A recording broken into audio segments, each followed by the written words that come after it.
دیارە لە نێو عێراق و هەروەها لە پرسی ئەو لوتکەی کە لە میسر و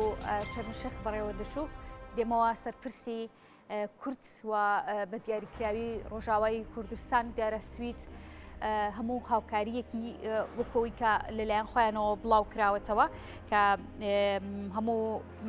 وەزیری دەرەوەی سوید باسی لەوە کردووە کە ئەوان هی هەموو هاوکاری و پەیوەندیەکان لەگەڵ حیزبەکانی تایبەت بە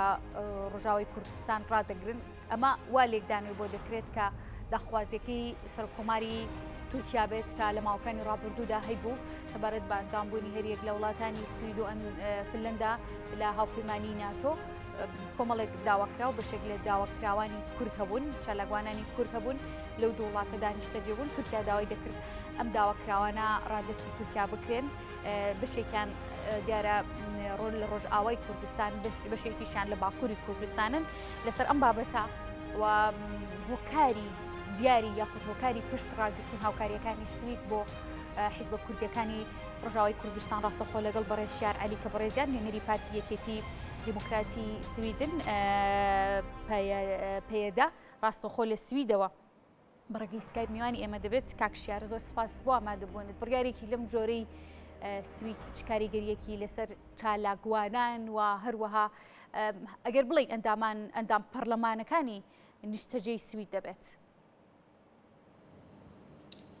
گەلێکی سپاس زێب زەرابێ کورمانجی ئاخفم بله اتفاقك لمدريد 29 مع 6 هاتا امذكرين نقابة سي ولاتا دا تيدا تركيا خوست جهر دو ولاتي اسكندنافي فنلندا والسويد پشتا كردو يعني خوست ديسة كردا تمام بار بكي وابخي الاستكتروري دا لقالكي جه نهات لنهاد في داخويانية داويدا وزير كاري دربا داخويانينا پر خراب و او دا الگوري خوستكا اردوغان جي دايما تخوازي كردا تيروريسة بكي كردا بخي لسته تيروري دا ياكيا ديجي قالك انسان مال فيدري هزارة جيان دكين خوازي واجي تيروريسة بكي قالك لسته نواك جوي ورادستي تركيا وكينو وڵات پارێ کوردن چالاکوانن هەنێک جێژی ئێگۆ بە ڕێخستنا گولان فەرقادا گولان بە پێداینە سەرڤانە ji بۆی بۆ سوێد دەرباسی ناتۆ بێ ئەف شەرت ژاری ئەردوگان بە هاتنا خۆستن لێ دوێ داویەدا سوێد گوتیا ئەم ئەردوگان فێن دەکەن ئەم ji بۆی بێژی ئەمێ ئاریکار بن ئەف ژی زرارەکە مەزن هنا هم دوزا كرد هم رواندا كرد السويد جيان دكي وفنلندا يا ديجي جبوي برنسيب السويد جبوي ما في مروفا وجبوي ديمقراطية جي يعني السويد قابا كشونتا ويجي سر و برنسيبي خوي وسر ولات آباوية جبوي أردوغان جي ويجي بكارتيني جبوي هل بجارتني سالا قوتين جبوي برجواندي خوش جبوي دستلات داري خوش جبوي ناتۆ ژی بخێ دەستەک ji بۆی قڕکردنا gelê کورد بەردەوام بکێ. باش هاوکاریەکانی پێشتری سوید بۆ حیزبە کوردیەکانی ڕۆژاوای کوردستان چی بوو کە لێسادا وەزیری دەرەوەی سوید باسی لەوە کرۆکە پەیوەندیەکانیان لە هەمان کاتدا هاوکاریەکانیان بۆ حیزبانە ڕادەگرن. یعنی ئەو خۆ ڕسمیەتێدا بەرێژی هاوکاری نەبوو ینی هاوکاریە سیاسی ئەوە نەبوو لێ جواکە سوێد ji بۆی کوردا و پرسا ڕۆژئاوا تایبەت gelekî piştgir bû yani çi saziyê sivîl çi partiyên siyasî çi ragihandin çi perlemanê Swêd zaten perlemanê Swêd biryara qedexekirina firotina çek ji bo Tirkiya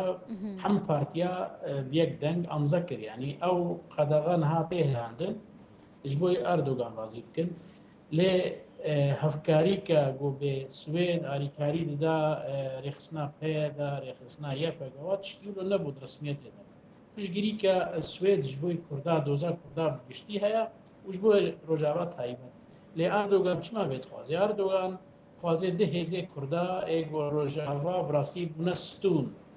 ji ئاواکردنا سیستێمەکە دیموکراتیک تێدا هەموو پێکهاتی جێگرتنە پێدا خودی ئینسیاتیڤەوەیە خوازێ وێ هەرەمێ خراکێت خوازێ ئێریش گرێت داگر بکەیت یا دیژی هێزێن یەپەگا ئێگۆ دنیا هەموو پاراست دژی تەرۆرێ قوربانیە مەزندان 12,000 شەهیددان بە هزارە بریندار خوازێ وێ هێزێژی بخەی لەستێ تەرۆرێدا ژدێلا گۆ دنیا هەمێ سوێژی تایبەت و فێنەنداش بۆی خەلاتێ ئاشتیە بدنێدا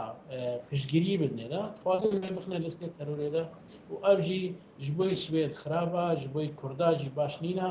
ji هەر کوردێکیش تێ خواستین گۆ هەمپەری وێ هەڵوەست بدەین باشە ئەم باش نییە لە چ ڕوویەکەوە باش نییە ئەمە کاریگەری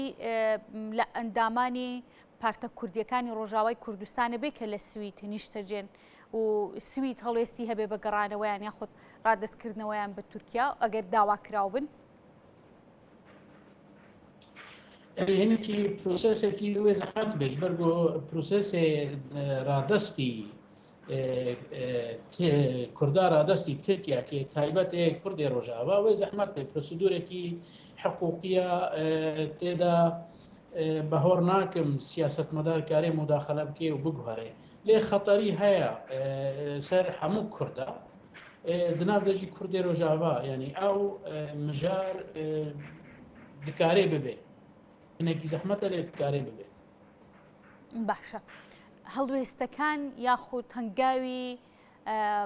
پارتەکانی ڕۆژاوای کوردستان سەبارەت بەم لێدوانی وەزیری دەرەوە یاخود سوید بەگشتی چی دەبێت؟ جاکێ دووبارە بکە باشە پرسییم کە هەڵوێستی ئەو پارتانەی ڕۆژاوای کوردستان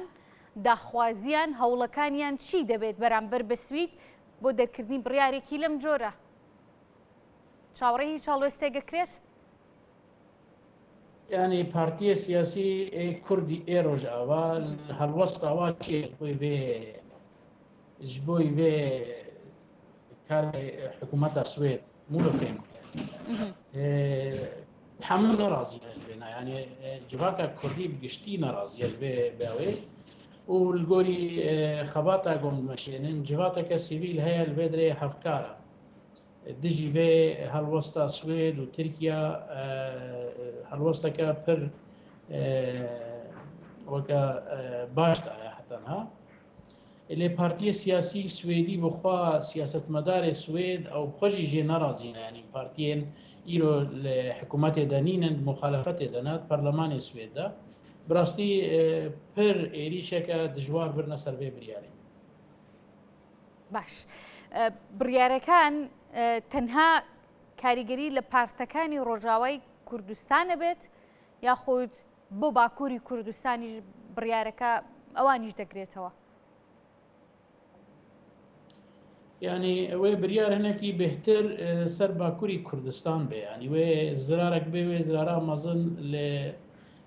ji بۆی باکووری کوردستان یعنی ji بۆی تەفگەرە کوردی هەدەپە و چالاکبانên سیویل و پارتیە دیژی سیاسی وێژ بۆی وێنا هەنێکی ئاستەنگی دەرکەبن ممکنە باشە لە ئێستادا مەسلەحەت و بەرژەوەندی سوید چی دەخوازێ بڕیارێکی لەم جۆرە ئەمە پێش هەموو شتێ بەرژەوەندی سوید لێک دراوەتەوە وڵاتێکی وەکو سوید و ئەم بڕیارە کاریگەری لەسەر وڵاتانی دیکەژە بێت بۆ منە وڵاتێکی وەکو فنلاندا ینی وێ چێ منفعات لە سوێد بێ یان چێ فێدە لە سوێد بێ بڕاستی وێ زرارەکە مەزن لە سوێد بێ یەک ئەو پرینسیپێ وێ و سمعەتە سوێد و ئەو چاندا سوێد یا ساڵا هەموو کەس دنیاوێ ناس دکێ وێ زرارەکە بینێ یەک سوێد پرسا ناتۆ ژێرە گرینگەش بەرگو شەرێکی نێزیک تهدیدەکە مباشەر ژاریە رووسیا هەیە ئیرۆ ji ber wê jî NATO dixwaze Fînlanda û Swêd tevlû bibin ji bo wajî kê hêzeke mezina Swêd û Fînlanda û ji bo Swêd û Fînlanda jî metirsî ser wa heye ji bo derbazkirina NATO ev na em nîqaş nakin hema fekîra wa ye lê ji bo derbasî NATO bibe gava şûn de tavêjê gava bi dîktatorekî re tavêjê got dîktator hemû pirsê dîmokrasî û mafê mirova perçixêne jê ji hemû krîsa îstîfade dike yani kilisa xwe hindir û dixwaze بەرێوێ بدێ دەرەوەی سوێد دەرەوەی تورکیا بە مەبەستە ناتۆ ئێدیجی استقلال بکێش بۆی دەستهلاتداریە خوا ئەو زرارێکی دگهێنێ سوێد ژبەر چێ ژبەر گۆ سوێد نکارێت درۆژێکی و درۆژە هەفتێکی و هەیڤێکی لە دەرباسی ناتۆ ببێت بەر بۆ تورکیا مافێوەیە گۆ بسەکنێنێ ژبەروێژی کار دێنێ ئەفژی زرارێکی دگهێنێ سوێد زرارێکی دگهێنێ ئەمنیەتا سوێد هەتا چ قادەرەن کەوێژ بۆی سوێژی باش نینە. باشە ڕۆڵی چالاگوانانی کورد لە سوید و هەروە چالاگوانی ناوخۆی سوید چی دەبێت بۆ بڕیارێکی لەم جۆرە هەوڵ دەدرێت دلۆبی دروست بکرێ فشار دروست بگرێ بۆ ئەوەی کە سوید بڕیارێکی لەم جۆرە بکشێنێتەوە؟ یعنی ئەو گەلێکی گرینگە گۆ هەر چالاکوانێکی کورد هەر کوردێکی ئێگۆل سوید ژیان دکێت ئەوروپا تەویش بەرگو ئەف دەریڤە بێ ممکنە وڵاتی ئەوروپا ژیڤێ گاوێ بدن ji بۆی ترکیا رازی کرد ji بۆی بەرەجەوەندی خوا ji ber wêjikî gelkî giring heye Swêd taybet hemû kes Kurd sed hezaran bir hene lobekî pir xurt heye li Swêd kedeke pir mezin Kurda li Swêd kiriye di pêncih saliyê dawî de Kurda xebatek kiriye Kurd di nav siyasetê de cih girtine di nav perleman de hene di nav hikûmetê de hene di nav ragihandinê de hene di nav saziyê sivîl de hene gereke Kurd vê bi kar werêne gereke Kurd dexteke mezin bike ne bes bi tenaxwejî ji ber got سازیە سوێدی مافێ مرۆڤ زەحفن و فیلەندا جی هەنا بە هەورەکارن هەفکاریکێ دەختەکە مەزن لە حکوومەتێ بکەن گۆگاوا خراپ نائاوێژێ دژی کووردا و دژی دیموکراسی و دژی مافێ مرۆڤ زاتن پارتیە سیاسی ئیرۆت پەرلەماندا پارتیا کاس پارتیا چاپ پارتیا سوسیال دموکرات خەباتێکی دژی وێتکرد گەرەکە ئەمژی دوێدا کورد بڕاستی خەباتەکە باش مەشنج بوو دەریە خراپ نەبەبن نەل سوێد نەل دەربەی سوێد ئەم دەختێکی سوێد بکەش بۆی سوێد گاوا شووندا ڤەگەرێ دۆستانیا کووردا پێش بخێش بەرگۆ دۆستێوەی ئەی گرینگی استراتیژیک کوردن نا ئەردۆگانە هەم لە سوێد هەم دەربەی سوێد ئیرۆ وڵاتە ناوین کورد خەباتێکی دژی تەرۆرێ ji بۆی مافێ مرۆڤ ji بۆی دیموکراسیت مەشێنن ئەردۆگان تام عکسێوێ ئەیکێ دۆستی کووردە کێ دۆستی کووردە لە نێو هاوپەیمانی ناتۆیا گەر بە دیاریکرایی باسی بکەین ئەمان هەڵوێستیان چی دەبێت کێ لە نێو هاوپەیمانێتەکەیە دۆستی کووردە یعنی دۆستی کورد ئیرۆ پارتیە پەرلەمان دەنا ئیرۆ هەڵوەستاوە وێ گاوا پێشی وێ وەزیرێ کارێ دەرەوە پەرلەماندا کشێنە ئەستجوابێ سەر vê pirsê gelek rexnê girîng û giran lê tênekirin ji ber vê jî wê heme partiye siyasî ê net hikûmetê de wê ji ber vê ne helwestin ev jî gişkî giring e em jî karibê piştgirî bikin wê baş be باشە یعنی چاوەڕێ دەکرێت کە ئەم بڕیارە لە داهاتوودا فنلەندیش بڕیارێکی لەم جۆرە بەرامبەر بە کورد دەربکات کوردانی باکوور و ڕۆژاوە یعنی ئەم حتا ئەم کاربن ئەم دەبێژین گەرەکە ئەف بریار سەر نەکەبێ بجه نەبێ بۆچی وێ بە هۆریە دەنەجی گۆ سوێد گەلێ سوێدجی وێ بریارێ قبول ناکێ ئەم هێویدارن گۆ ئەف بریار ji بۆی وەختێکی دەمکی بێ ji بۆی گۆ یعنی هەنێکی ئەردۆگان ڕازی بکێ حتا دەرباسی ناتۆ ببێجێ پێدە دیسە سوێد بەگەرێ دیسە ژیانە سیاسی کلاسیک یا گۆ سوێد دمەشێنێ ساڵانەیە بەردەوام بکێ ئەم هەیویدارن گۆولۆ بێ لێ ئەم گەرەکە هەمە هەڵوەستا خوا هەمە کارێ خوا ji بۆی ئەو بریار نەبێ بریارێکە خراپ دەمەکە پێشتە باشە سەبارەت بە لە نێو پەرلەمانی سویدا ئەزانین ئەندام پەرلەمانی کورد هەیە ئەمان دەتوانن چی بکەن دەتوانن لە نێو پەرلەمانەوە هەوڵەکانیان چۆن چڕ بکەنەوە یعنی ئەو پەرلەمانتێری کورد بڕاستی پێنج شەشن هەنا ئەو ژی ناو پارتیە خۆ دەگەرەکە ڕایا ینی ڕایا سیاسی پارتیە هێنەکی نقاش بکن و پارتی بخوا ببێ بریار و کارێکی هالۆ هەمبەری بسەکنن ئەویەک یادیژی دناو جواکە کورد دەژی دەنگێوە هەیە ینی ئەو پەرلەمانتێری کورد کارن دناو جواکە سیویل دەژی ڕۆل بلیزن ڕۆل بلیزن چێ وەگەت بێ ڕایا گشتی دژی وێ بریارێ کۆمی سەر هەفکن و هەڵوەست بدێت تێدا دناو ڕاگەهاندنێ دەژی کارن داخوایانیا بدەن ینی ڕۆلەکەوا ڕۆلەکە گرنگ هەیە مەسئولیەتەکە وای گرنگجی هەیە گەرەکەوەی مەسئولیەتیش بیر نەکرد ما هەفلیتن بوارە چێکرد بنە کاژوارە هەموو کاژی گوت گۆش بێ هەڵوەستێ ئەم ئامادەنە هەر تشتی بخنە دۆرێ دەژبووی بسەکنێنن دناوادەژی هەواڵێکە ژن سلێمانیە ئەو لاوان مایە وەکی دی ئەو سەرکان هەیە قادر هەیە باکوورن کوردێ باکوورن ئامینە خان هەیە هیچ بۆی وێ بریارێ ئامادەنە دژی بسەکن بڵێ ئامینە کاکە باو هەیە ئەوش لە نێو پەرلەمانی سویدا ئەندامە ئەمینەکە کە بابە ئێستا دەبێت هەلبژاردنێ داویدا ئەندامی پەرلەمان نینە و ئەندامی پەرلەمانی دەورە بەرێ بوو لێ دناو جڤاکە